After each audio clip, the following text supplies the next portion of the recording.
Heads up commuters! Starting today, the minimum fare for jeepneys is now at 10 pesos. The camp of President-elect Ferdinand Marcos Jr. names new cabinet members, including retired political science professor Clarita Carlos. Incoming President Bongbong Marcos is set to attend the face-to-face APEC summit in November. Some winning candidates failed to make it to the deadline for the filing of the Statement of Contributions and Expenditures. But the COMELEC says that's not much of a problem, at least for now.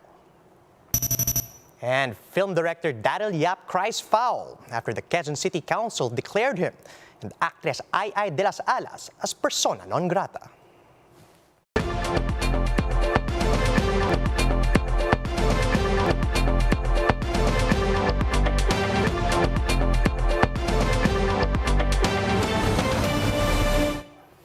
Fast, focused, and fearless. Here's everything you need to know as you jumpstart your day. I'm Charles Lejano.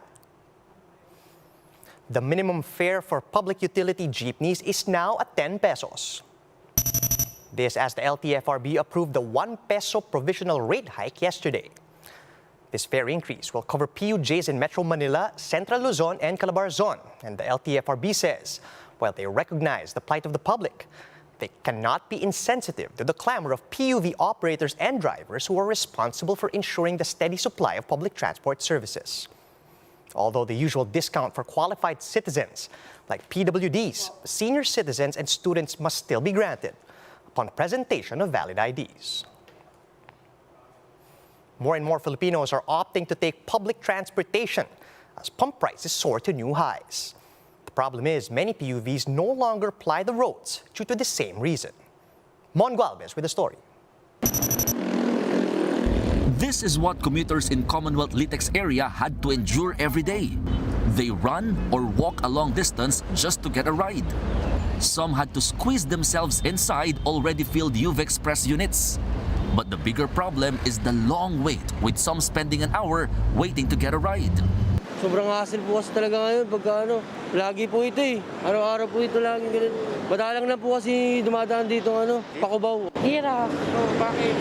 Siyempre, araw-araw kami may trabaho. Minsan, pag Lunes, wala talaga as in. Some jeepney drivers opted to stop trips as they can no longer afford to fuel up. That's why this garage in Caloocan is now packed with parked jeepneys. They ply the Monumento Malabon route but have since limited their trips to just 4 days a week. Sa malo ng krudo, tatakbo ka ba ng tatakbo na wala kang pasahero? Di sa krudo lang napunta. Even Rene, who's been a jeepney driver for 2 decades, was forced to sell his jeepney. Sa maintenance pa lang, magkano ang pyesa? Pagka nasira ang preno, magkano yung ng preno, yung mga maliliit na item, pag pinagsama-sama mo, ang laki. Jeepney drivers also have to contend with free carousel rides. In an interview with Radio 5, Manibela National President Marvel Buena said they just want proper consolidation and route rationalization and for the reconsideration of the phase-out of traditional jeepneys.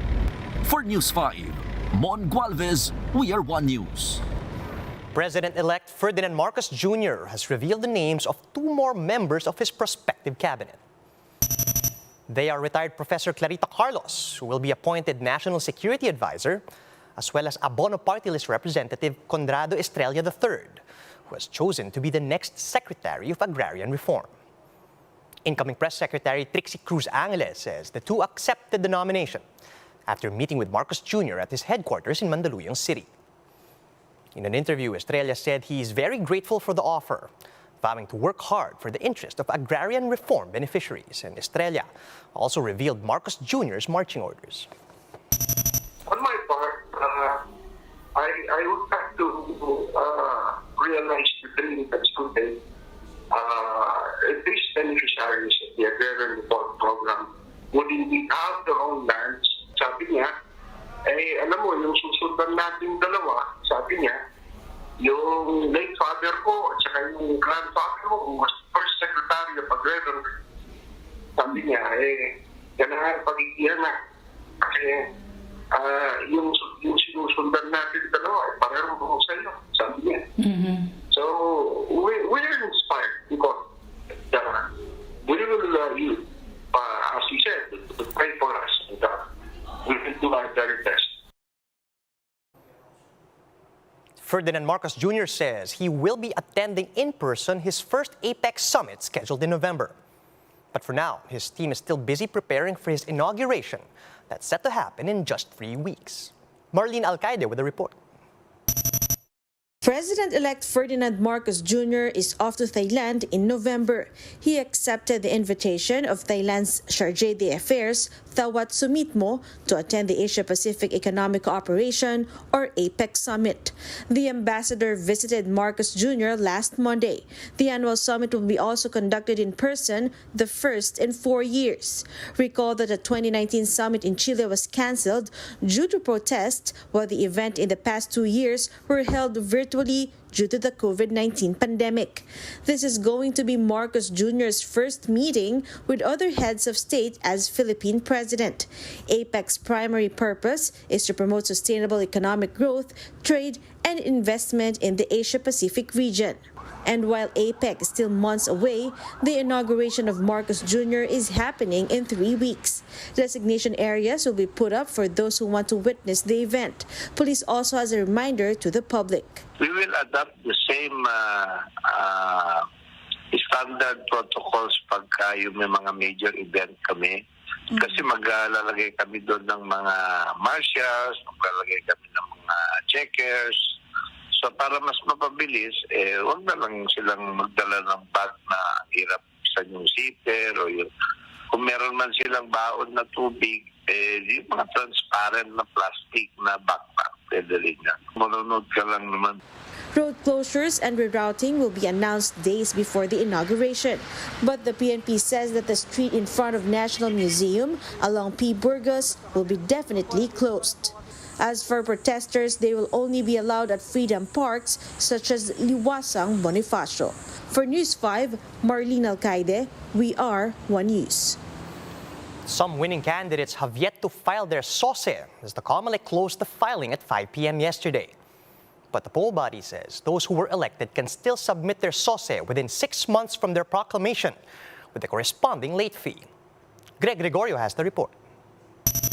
Some representatives of candidates were seen still lining up at 5 p.m. on Wednesday at the COMELEC office in Manila, even as the cutoff for the filing of Statement of Contributions and Expenditures or SOSE passes. According to the latest list from the COMELEC's Campaign Finance Office, 6 of the 10 personalities who ran for president had submitted their SOSEs, with outgoing Senator Manny Pacquiao and outgoing Manila Mayor Isko Moreno the most recent ones to submit. Pacquiao's SOSE states that he spent 119.1 million pesos during the campaign and that Pacquiao shelled out 62.6 million pesos of his own money compared to the 56.4 million pesos worth of contributions that he received. Meanwhile, Moreno did not release a copy to the media. For those who ran for vice president, only 6 out of 9 candidates submitted their respective SOSEs. Of these, Atienza, Soto, Pangilinan, and Bello did not provide copies to the media. Vice President-elect Sara Duterte's SOSE showed that she did not spend a single peso from her own pocket. Her 216.1 million peso expenditure during the campaign is the same as what she had received in both cash and in-kind contributions. The biggest chunk of which is 136.6 million pesos contributions in kind from her political party Lakas CMD. Senator-elect Raffy Tulfo also filed his SOSE. His team did not provide a copy of the document, but his staff said that he spent 30 million pesos from his personal funds. Senator Risa Ontiveros also filed her SOSE, but it lacked one document. Meanwhile, Senator Mig Subiri is the only one who hasn't filed his SOSE. The SOSE determines if a candidate has spent within the spending limit. For national candidates, they have a 674 million cap, or roughly 10 pesos per registered voter. Based on the copies of SOSE presented to the media, President-elect Ferdinand Marcos Jr. had the biggest campaign spending. The President-elect has received over 624.6 million pesos worth of cash and in-kind contributions.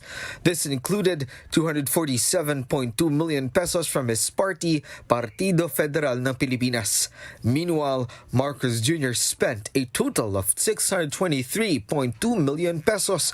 He also didn't have to spend his own money, as he had a surplus of 1.4 million pesos from the campaign. Zero yung expenses from personal money sources. Kasi actually may lagpas pa kami sa donation na nakuha namin, so hindi naman namin kinailangan maglabas. We'll pay the income tax.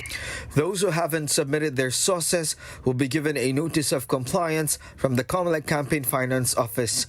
According to COMELEC Resolution 10505, winning candidates who haven't filed their source can still submit 6 months from the day they were proclaimed, but late filers will be fined from 6,000 to 10,000 pesos. Losing candidates, meanwhile, who failed to file their sources will be marked on their non-filing, and should he or she run again and still not submit their source, the candidate can be penalized with perpetual disqualification from holding public office. For News 5, Greg Gregorio, we are One News. Comedian Ai de las Alas and Daryl Yap have been declared persona non grata in Quezon City. Does that mean they can never set foot in the city? Laila Pangilinan tells us in this report. Sa lahat ng mga reklamador sa QC, babala! Asawa ni Babalu. Comedy queen Ai de las Alas starred in this video released last April in Daryl Yap's Vincentiments page. The 2-minute political skit, however, earned the ire of the Quezon City Council, which declared them persona non grata, apart from the apparent impersonation of Mayor Joy Belmonte. The video also showed the Quezon City seal with the text BBM Sara. Although there is no local ordinance banning, saying specifically na wag mong gagamitin, pero meron tayong Republic Act 8481, yung parang prescribing the code for the national flag, coat of arms, and other heraldic items na sa Pilipinas na mga bagay na hindi mo dapat binabastos, hindi mo dapat pinapakailaman. Both Yap and De Las Alas are known to be supporters of the Uni Team. The slate Congressman Mike Defensor ran under in the recently concluded elections. He went against incumbent Mayor Joy Belmonte and lost. Historians, for their part, said tampering and vandalizing an official seal shows utter disrespect for the city and its residents. Yung seal ay nagiging simbolo nung lungsod mismo. So nilalagay mo usually sa seal yung mga bagay na mahalaga para sa lungsod. But a lawyer explains that the two can still travel to QC despite the persona non grata declaration. Except symbolically nga lang. So, Ms. Ai de las Alas cannot be evicted from her property or residence in Quezon City. She can still travel there. QC Councilor Ivy Lagman now wants an apology from the two. For his part, Yap said Lagman overreacted and is just being immature. The comedy queen, meanwhile, has yet to respond on the issue. For News 5, Laila Pangilinan, we are One News. And that's how the day is shaping up to be.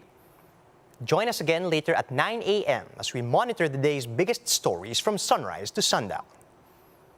You can also catch One News on Signal Play. Just register for a free account at www.signalplay.com so you can stream One News live anytime and anywhere.